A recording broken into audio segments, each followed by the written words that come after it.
Hello, everyone, and welcome to your horoscope for the week of September the 23rd till 29th, 2024.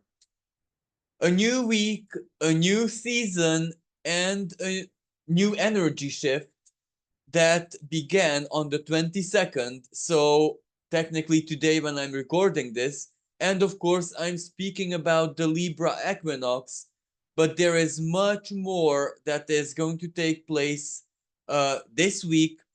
However, I'm actually going to be focusing on the big picture. Why?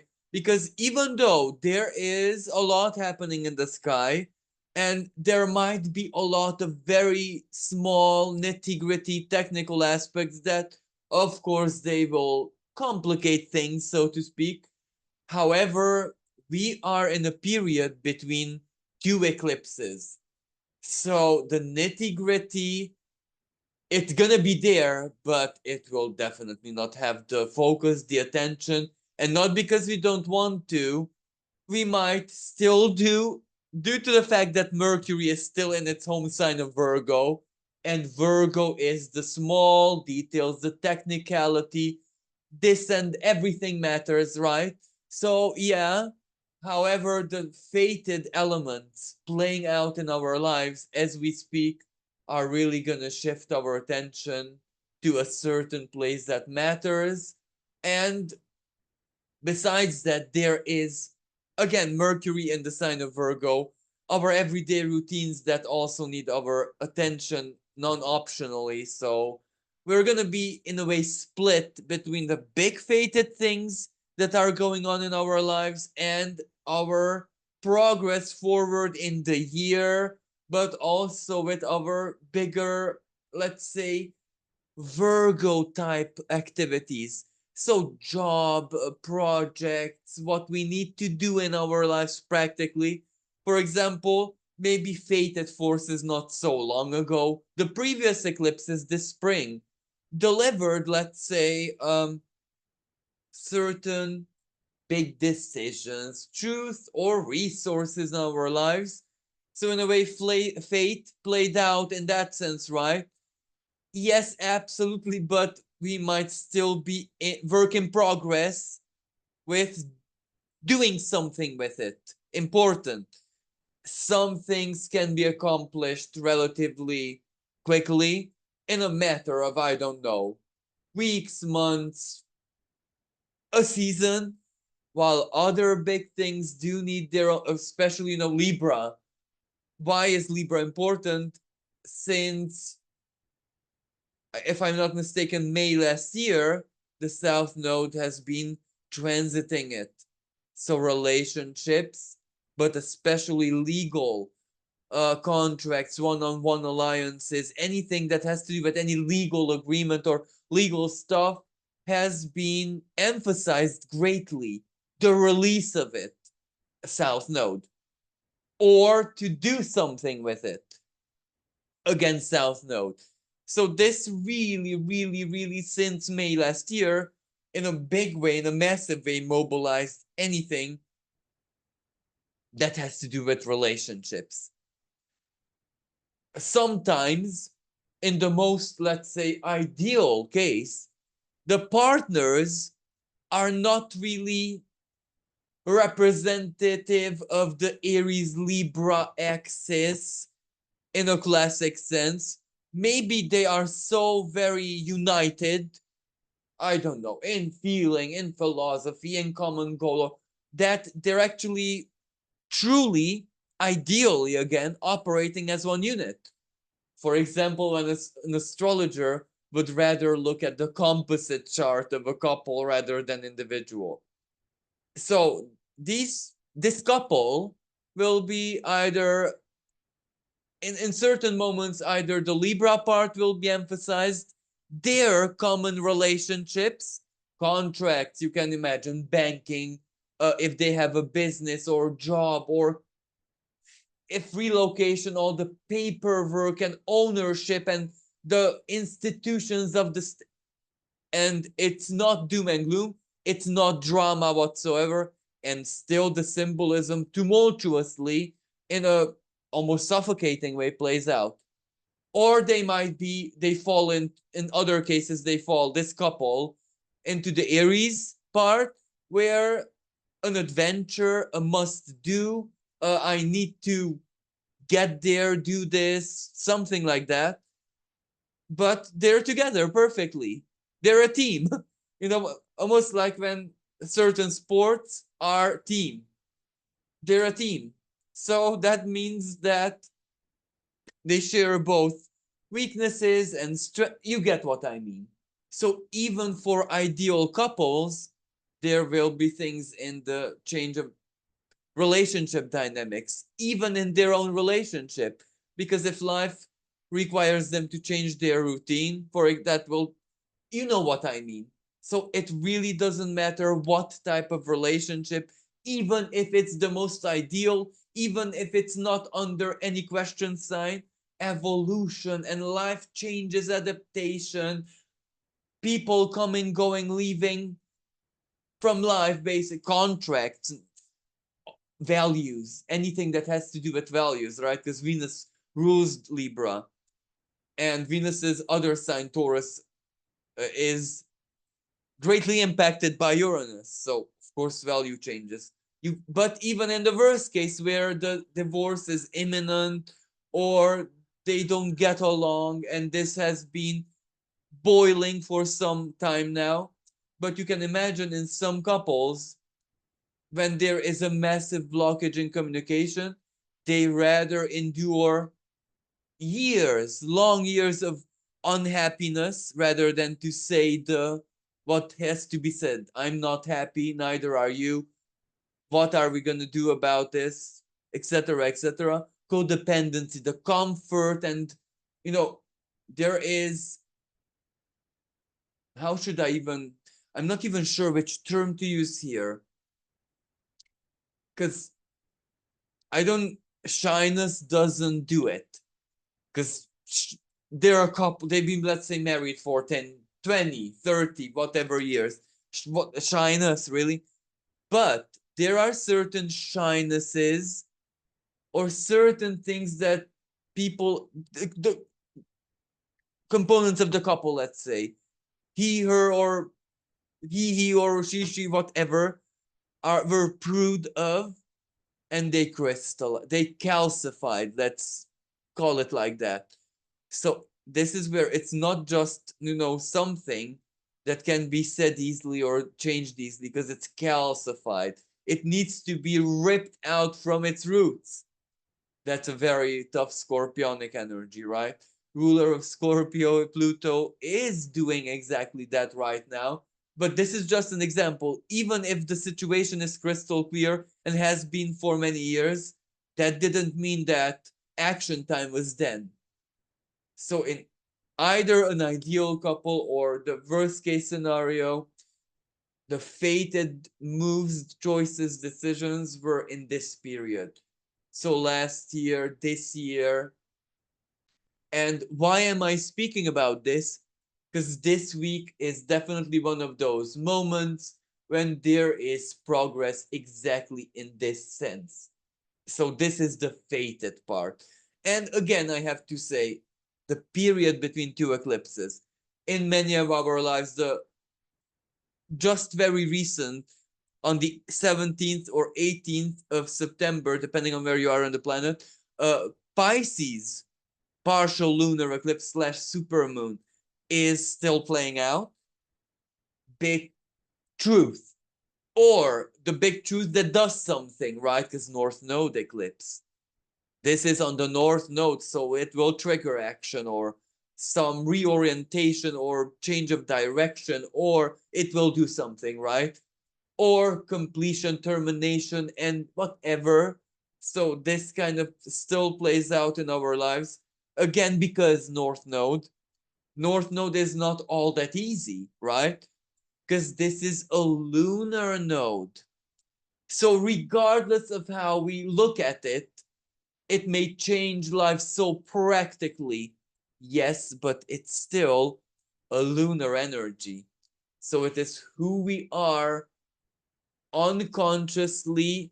But when I say unconsciously, North Node, when we try to make the unconscious conscious, inner exploration, inner understanding, all of this. So the moon, the soul, the dimension of the soul, emotions, feelings, and all of the inner elements, and even the past, and even all of the emotional conditioning in our lives, all of that is included here.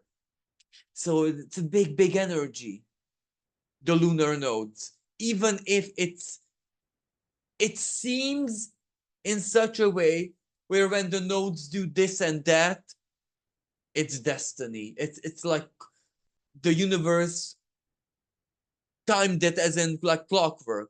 This was, yes, but if we analyze whatever happens in our lives in a microscopic way, whatever was triggered, an ending, beginning, big success, big fall, divorce, whatever, was still triggered by something lunar. I'll just leave it lunar, as in inner or emotion or spirit, many times. The past, you know what I mean? And this is just one part. The other part is that in the same way, at the same time, the upcoming 2nd or 3rd of October solar eclipse, annular solar eclipse in Libra, is also setting itself up. Now that's a new beginning, right? A solar eclipse, so a new moon. But the thing is, it's a south node, new moon, south node, solar eclipse. So an ending, a release, a termination, or some south node activity. Again, sometimes how the south node plays out. We release the past, we abandon the past, we integrate the past so it no longer runs actively within us, or we eliminate something, we or someone in Libra's case, or we disbelieve, we stop choosing to believe, or we stop peace, we stop tolerance. All of these are Libra specific. We get confrontational, or we have something excessive in our lives. That may also be sometimes South Node, because no one says the South Node has to be something bad, right? It can be someone sitting on a big talent of theirs, where the South Node would say, release this talent by putting it into the service of greater good in such a way where it works for everyone. That is ultimately something positive, something that the person has, but the South Node karma may not play out if the person just sits on it. So, in a case of such a person, an eclipse like this or any nodal trigger will push them in. Let's say they go to the bar to get drunk, they meet a new guy, and that guy is so passionate about a hobby. That passionate guy discovers that the other guy is so talented and they have no clue. Immediately a journey starts, a door opens, a partnership is created. Libra, this is just an example when the South Node is not the typical bad, but in any way a release or us doing something with excess opens a new door, either a new partnership or a new state. For example, divorce. Well, a divorce is an ending, right, South Node, but it gives way to a new status quo for you, for both, actually. Or it gives way to something new, a new whatever. Libra, a new one-on-one alliance where we know that the other doesn't even have to be a person. It can be a city, a council, something that is symbolic of a contractual partner, an institution or a group. You get what I mean. It can be something legal, legal status changes. It can be, why not a new relationship?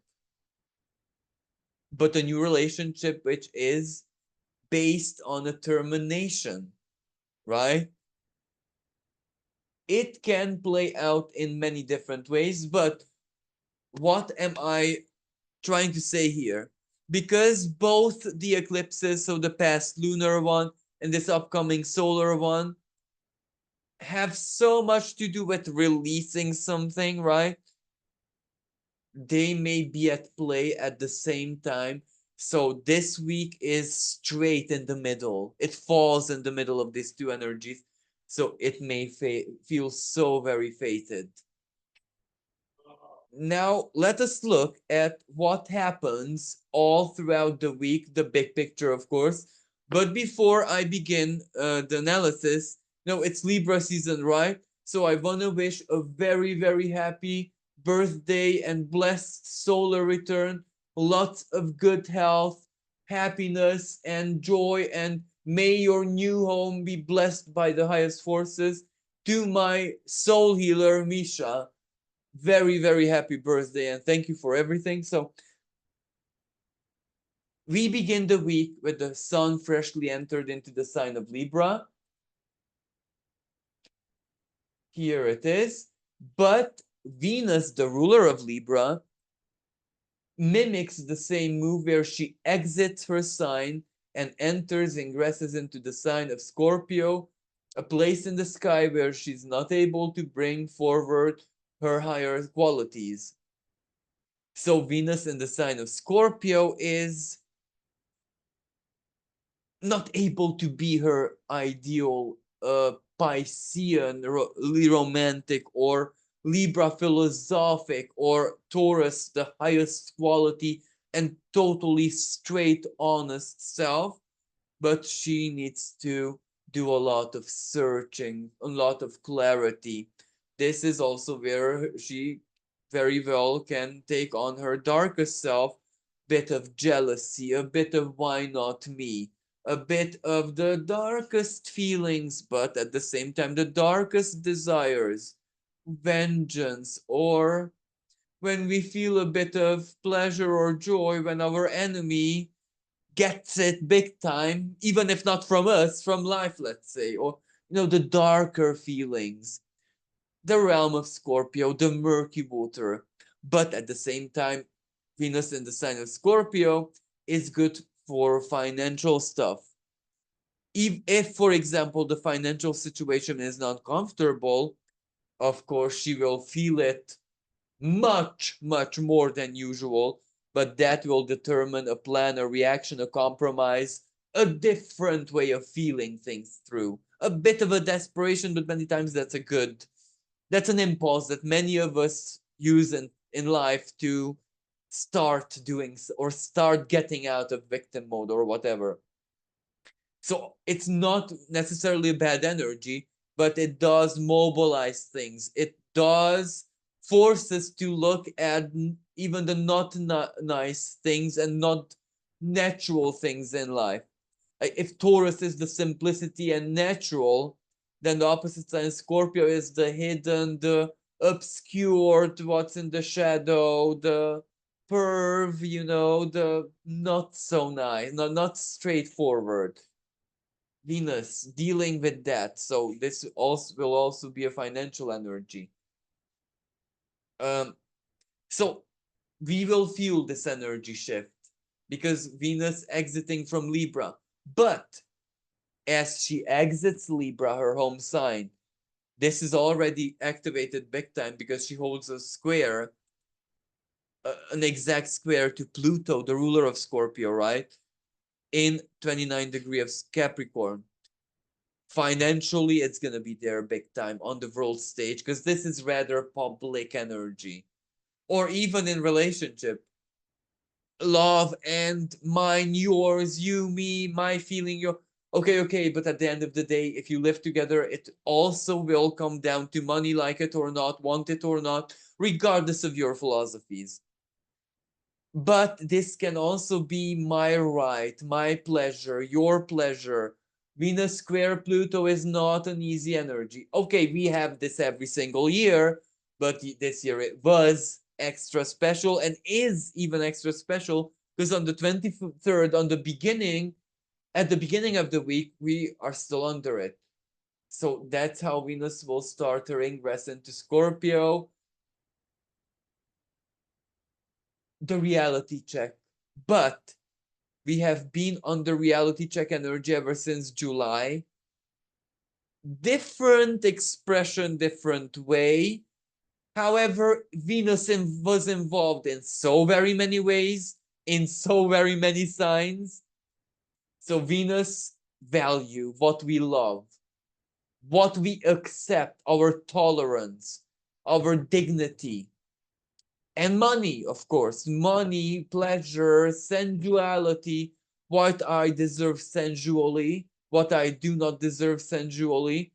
And this is one of those energies where, let's say there is this very ideological, philosophical partner who says, well, let's say sex doesn't count so much because the earthly doesn't count, right? That this energy can guide them to the conclusion, well, if you don't receive anything, then attraction isn't there, and then you're living a lie.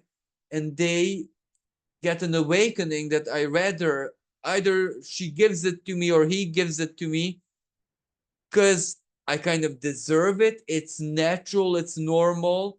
And just the fact that I am not focusing on it, that doesn't really mean don't get it's okay for me not to get anything. This may change a long-term relationship, an otherwise happy relationship. This may change it big time.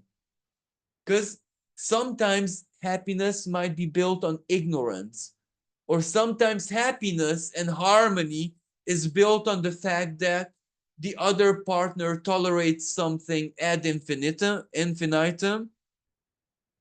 and you take that for granted. But what if that tolerance goes away one day? That might change everything. Or what if the ignorance goes away one day? You know, let's say that one of the partners is more asexual and the other partner is very, very some water sign, let's say, who can tolerate, and that doesn't matter.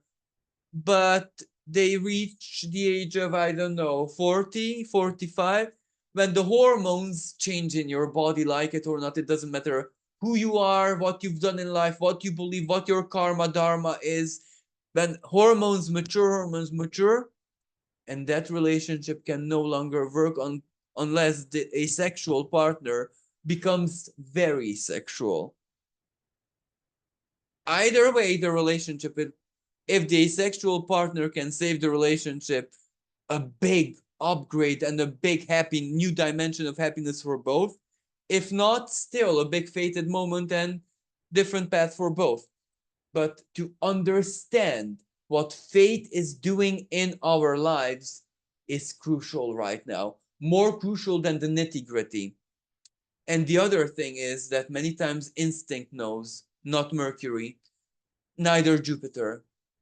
We may seek higher knowledge or lower knowledge, neither makes sense because sometimes we need to look in our deep instinct. And what does that mean? Well, who am I?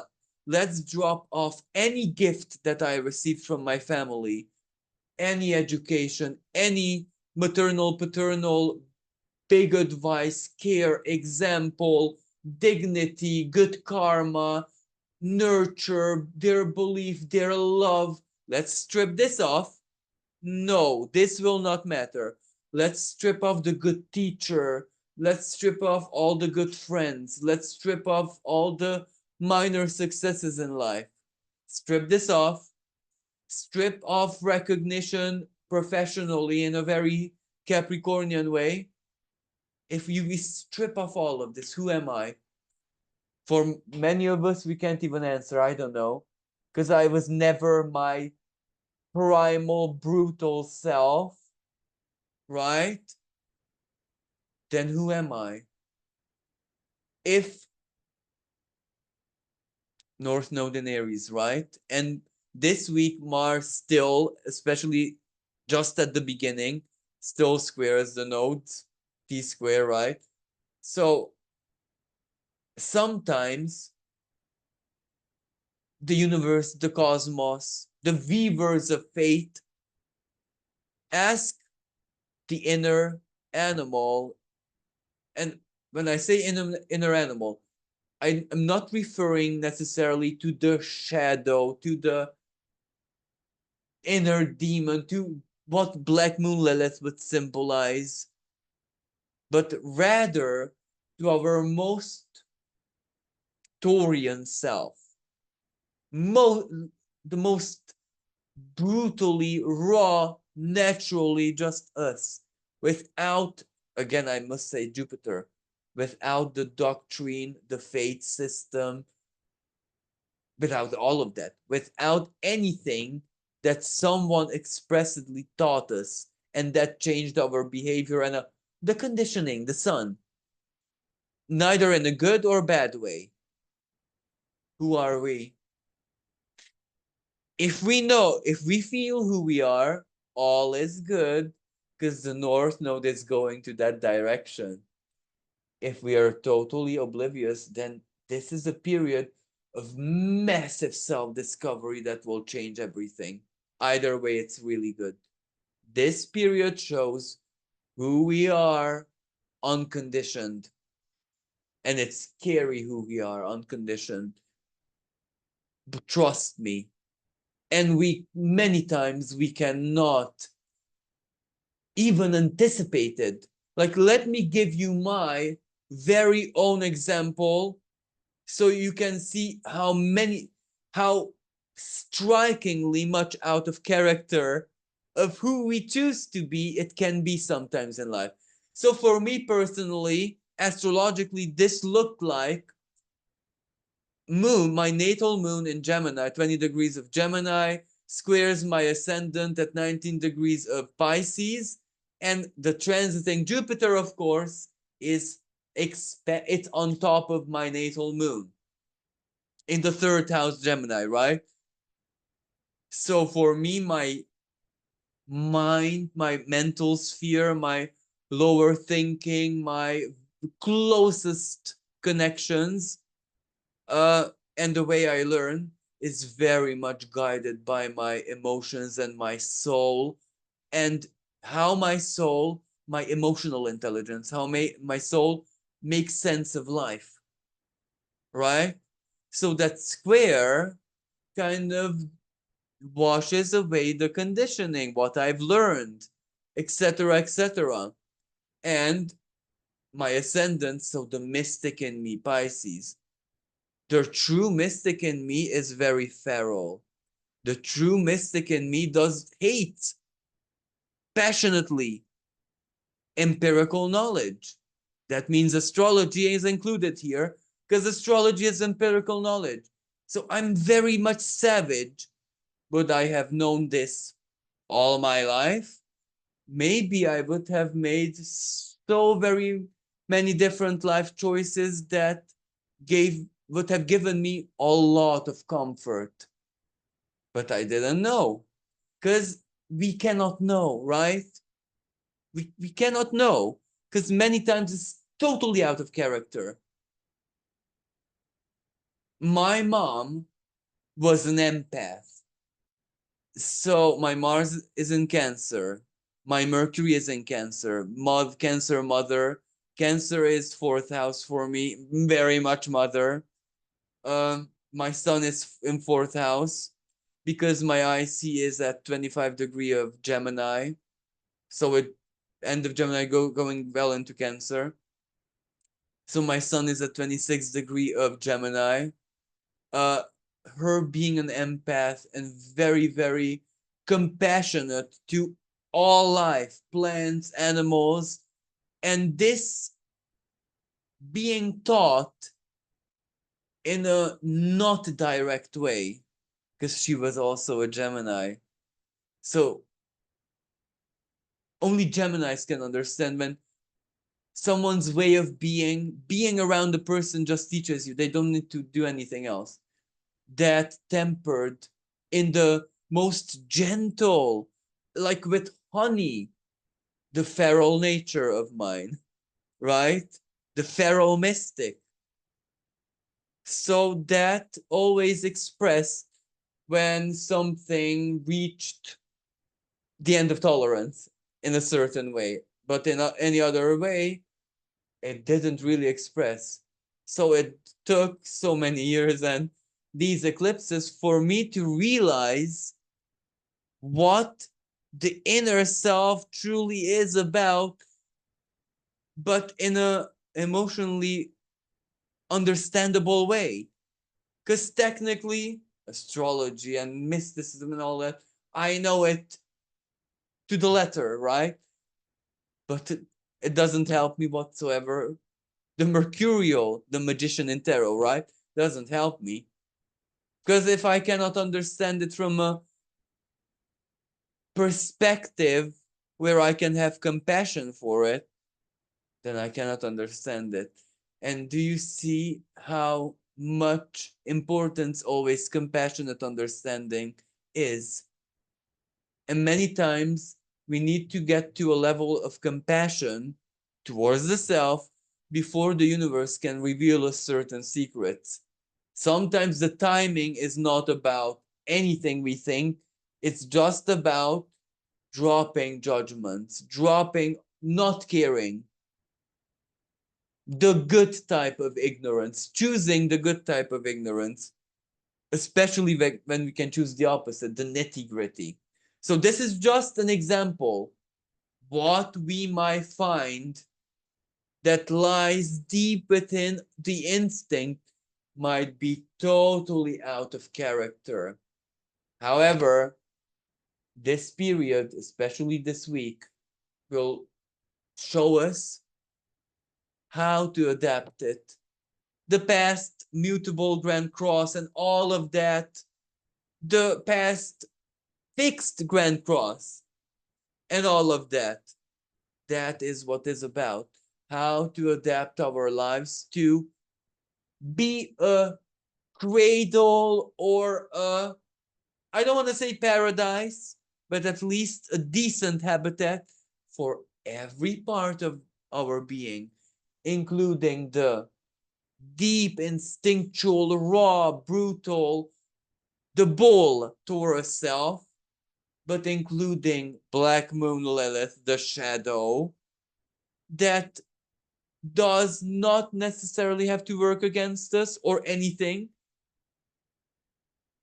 It can just be our stinger, and a living bee never used its stinger, right? So sometimes the shadow is just there, potentially. It doesn't have to be used ever if we play the game correctly. But understanding it and accommodating it and respecting it is a must. This is what is about in the big picture. This is very important, very, very important. And I do believe that this Libra equinox really is about that. What is outside of our tolerance anymore? How did our relationship dynamics change? How will our relationship dynamics change once we accept the primal, the brutal self that lies within us and its needs and wants and desires and what it doesn't like? How will the inner compromise change our life around? Especially that the North Node is aiming towards Pisces in February, if I'm not mistaken, next year, right? But Neptune and Saturn are doing the opposite move. They want to exit Pisces. That's a big elimination to welcome, accommodate a new faith, a new way of being. North Node, the new faith, Pisces, new way of looking at the past, new dimension, basically. So in order for that big eliminations happen, and Saturn and Neptune together, because they will be together both in Aries and Pisces in their own way. Okay, their exact perfected conjunction is in Aries, but they will be conjunct a lot in Pisces, back and forth in 2025, 2026. Big picture, they're back and forth between Aries and Pisces and conjuncting a lot. So what does this mean?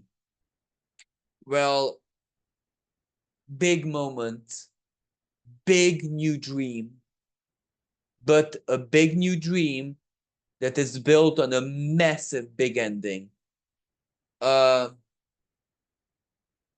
example, when we acknowledge that something either permanent from birth to this moment or very long term in our life really needs to be laid to rest. For example, someone this is emotionally and psychologically, makes the decision, okay, I'm gonna retire now. They avoided this for many years, but now it comes from within. Okay, the time is here, Saturn. That's just one phase, right? Because the other phase is finding what life is going to be about after I retire, the new dream. And chances are, what many people do, I don't want to say incorrectly, because sometimes it's not even their fault, but the new dream, the new life doesn't get born. It dies within the egg, the shell, the cocoon. And they get lonely, and you know what I mean. So, this aspect, all throughout 2025, 2026, don't let the new dream, the new life, the new whatever die in the cocoon, because the ending will be big. And this is sometimes the ending because these are two big planets. Has nothing to do with our personal lives, but the world around us becomes so different and we have to adapt, like it or not. Let me give you an example. It has nothing to do with you, your karma, your life, your choices, decisions, but today you live in a communist country with no rights in certain ways. Tomorrow the regime ends. I personally experienced this in 89. And if I'm not mistaken, there was a big Saturn Jupiter, sorry, Saturn Neptune aspect in it. Anyway, so that's, for some people, that's what's gonna happen. One day this, other day a new dimension. How you adapt to it. It is totally not personal, and still it becomes deeply personal. So it doesn't matter if it comes from within or externally we are swept into it, it will still change our lives, and the preparations are definitely in the sky. So I'm so sorry again for getting into the detail. So this week, something that is very important, but this is more like a technicality that may or may not be felt as strongly as it is. But that's not a problem. So one of this, Mercury, Uranus, and Pluto. So these three planets are going to start perfecting a grand Earth grand trine all throughout the week. But in itself, this isn't a new energy because Venus and the Sun have been part of this. More the Sun very, very recently.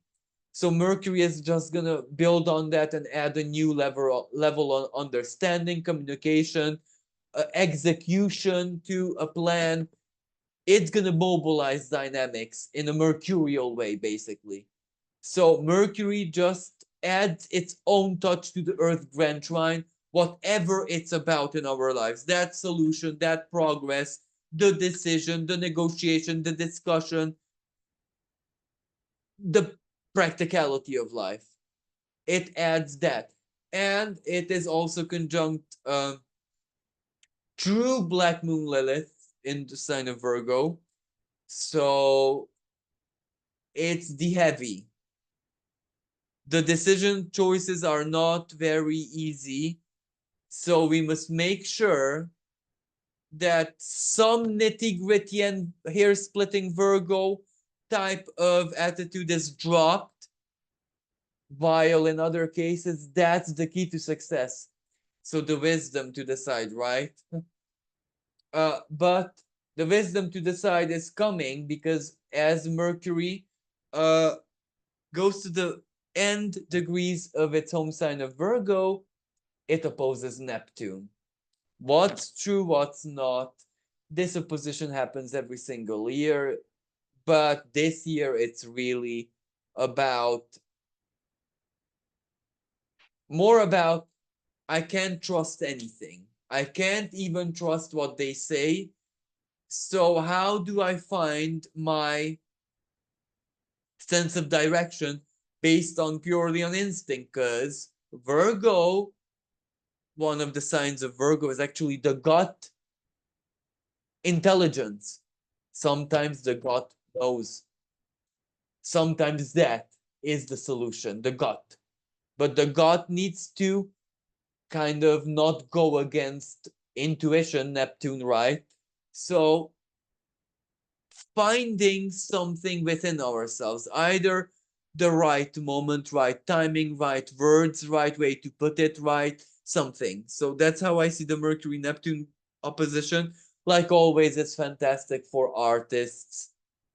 It's not a very good energy, for when something is too good to be true, chances are don't trust it, especially that Mercury still squares Jupiter from Gemini at the beginning of the week. So be aware of scams and deception and phishing, and something is way too good to be true. Well, especially at the beginning of the week, it is some kind of trick. Mercury the trickster, right? And Neptune the lie, the deception.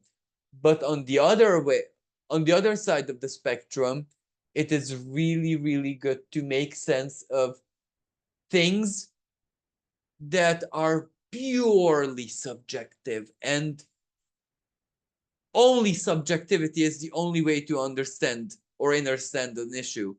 That's really good, this opposition for that. Mars at the beginning of the week uh, opposes Ceres. Issues around food, what feeds us, either practically but also symbolically. Sometimes food is resources. Mars in Cancer, family. If your family needs are bigger, negotiating, salary, or making key moves in our livelihoods to get more income or to change income around. For example, Ceres in Capricorn. But this can be boss, time, negotiate. How should I say? Making compromises so things work better, not just for us personally, but for who we care about, family or stuff like that. So Mars is going to be quite active all throughout the week, especially that it moves into a trine with Saturn. So that's duty, that's responsibility, that's big, big energy. Because Mars in Cancer is very nurturing, very protective, but very aggressive when something important like children, family, something that we love very much, culture, land. Cancer rules real estate, land is threatened, or something is too much. Something crossed the limit of tolerance, things will happen.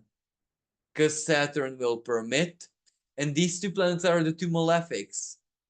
So, according to the ancients, or better said than, let's say, Plato's era, you can see how these two planets, when they conversed with each other, even in a positive way, they brought wars in a trine. Victory, right? Advancement, right? or fortification lasts. Saturn fortification, Mars in Cancer, the shell. The enemy didn't breach the gates of the citadel. So, yeah, even though it's a trine, this can intensify conflict, war, and stuff like that. And Mars in Cancer, power of the people.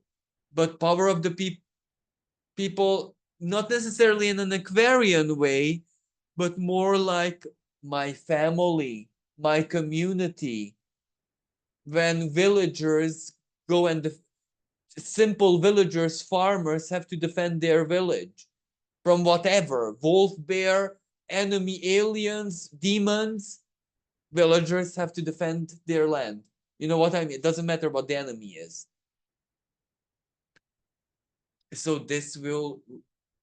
there will be acts of big heroism, moments, actions, maybe sacrifice, Saturn and Pisces, martyr, that will be greatly memorable, without a doubt. So, yes, this is how we begin the week, right? So, moving into the week a little bit, on the 25th, let's say. On the 25th, Mercury completes the grand Earth trine. So the 25th is a day when we really either get to the core of a truth, the core of a matter, get the right dates, times. Why the right dates? Mercury, before it completed this trine, it opposed Saturn. When? That is like asking when. And then we get an approximate. So this is a really good energy, and one of the better aspects that helps us cope with the eclipse energies, whatever crisis is going on in our lives. Even, as I said, if this is purely an internal energy, what is internalized earth? Value or health? But more like value. And also it opposes Neptune. So what is true, what is not true? Take everything this day, especially with a pinch of salt, especially that Mercury holds an outer sign conjunction with the sun. So more or less, even the sun is involved here. The luminosity.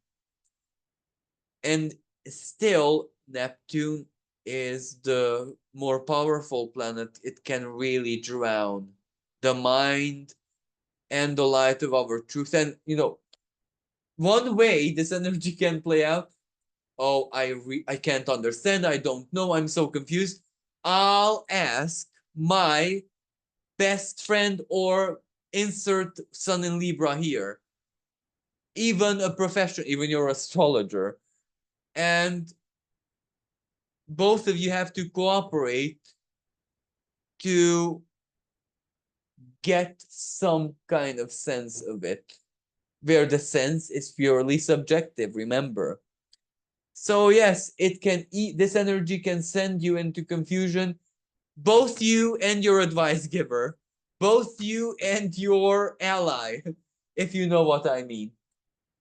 But maybe asking an ally will send you more into a confusion, but that confusion will lead you to your anyway. I don't necessarily. It will be a funny day. And finally, let's move to the end of the week, where on one hand the sun conjuncts the south node. So you see how already the past relationship dynamics are being illuminated some big time. So feelings about any legal case, ex, marriage, partner, alliance, one-on-one, whoever this other enemies, whoever this is, are definitely going to be highlighted. And something that I find very interesting, Vesta and you may not see this because it's somewhere here. Vesta, so keeper of the sacred flame, protector of the household and the family, conjunct Orcus, dwarf planet Orcus, the anti-Pluto. For in the lives of some very few people, this may be a moment when someone who you really don't expect it from, you might expect the opposite, might help you out or might do something really touching, emotionally touching, or a sacrifice or something big time. So there's that. And another energy that I really would like to mention, even this is a bit nitty gritty. So Pallas Athena in Sagittarius, 6th degree of Sagittarius,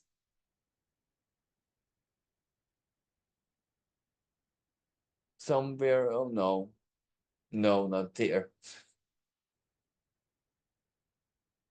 Here, let's say, trines the North Node, which I love this energy. The tactics, the tactical figuring out energy, or the divine download, the cosmic, whatever, legal, foreigner, your connections from abroad, figure it out, or you get something, a boost, good news, or invitation, or visit, or help, or something comes from abroad or from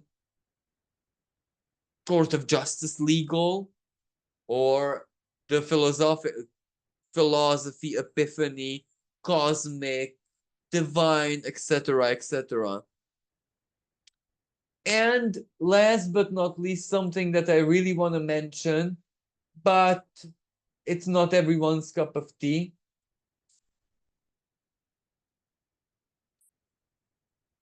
In Uranian astrology, there are certain points where, like Black Moon Lilith or White Moon Selena, they're just points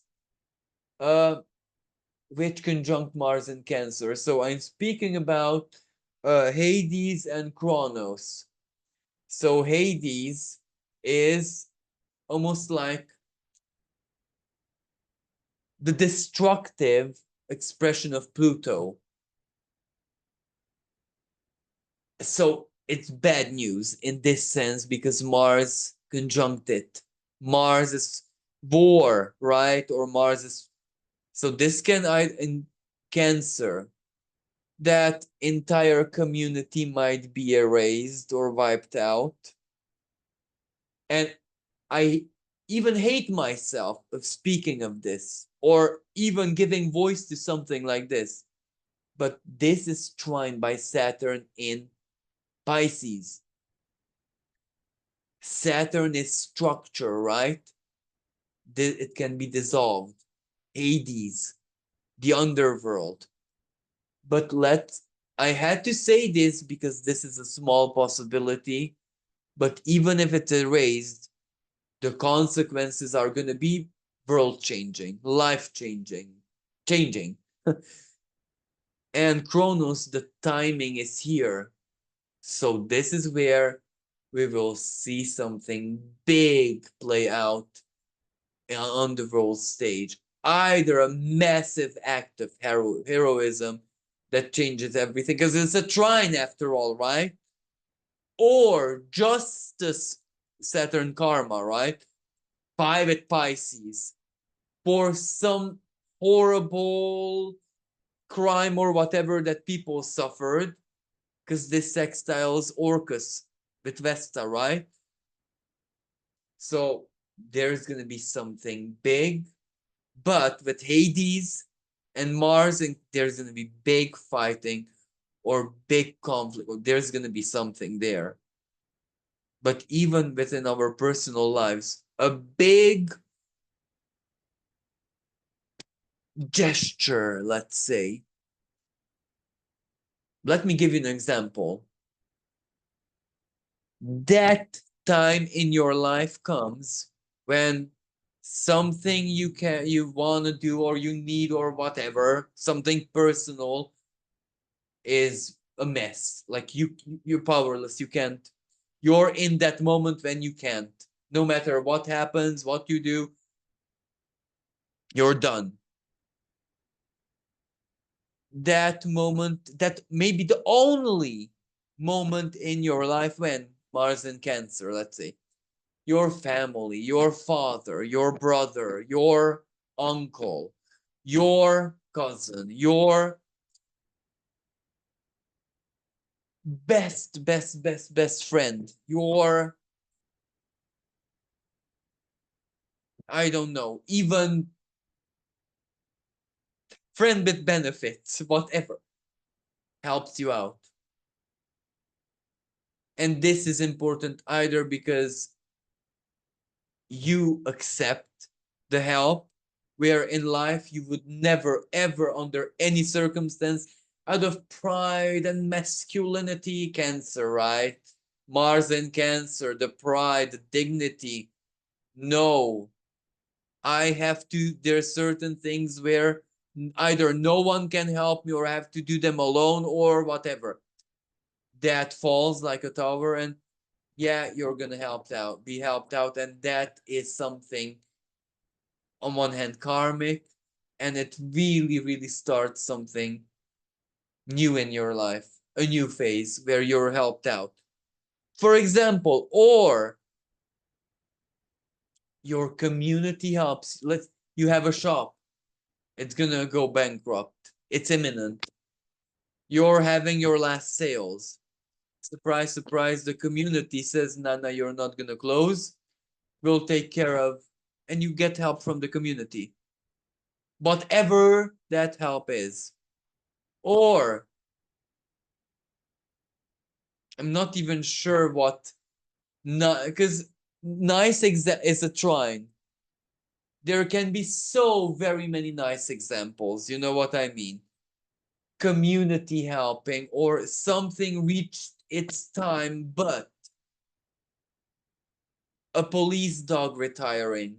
It reached its time, but the best, I don't know, last 5 years of his life await him.